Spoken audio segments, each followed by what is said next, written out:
Mas que o governo implementa o programa Barak e a área rural, mas o desenvolvimento continua a dasak. Foi na abertura consultação público político nacional de desenvolvimento rural Quintane, vice-primeiro-ministro, coordenador assuntos sociais, o ministro de desenvolvimento rural na habitação comunitária Hateten, mas que o programa de desenvolvimento Barak Makalaona e área rural, mas o problema Barak mas será resolve nessa insegurança e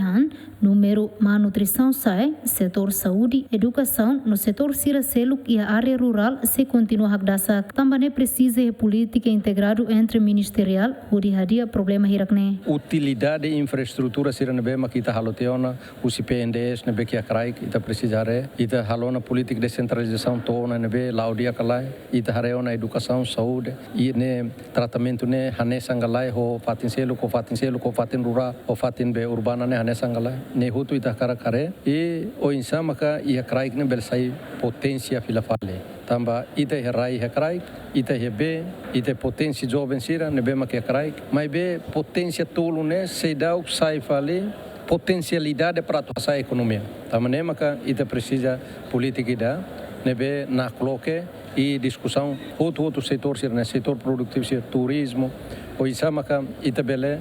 hari itne alicerce o com rasicane husi kraik mai husi aldeia mai ode não é para ita belhalo transformação husi kraik mai nebe a dimensão política dimensão social dimensão economia dimensão cultural ne ita tem que hatur husi kraik makasai mai ida nema kita precisa política de integrado política de serviço muito para atubela atingir resultado nebe que o problema é que o ministro coordenador assuntos sociais, ministro do desenvolvimento rural na habitação comunitária cria uma política integrada, o selina ministerial, no nebele atinge o objetivo de ajuda a comunidade sira sai husi problema sira nebema que agora o povo se enfrenta. Dilma Suzeti, GMN.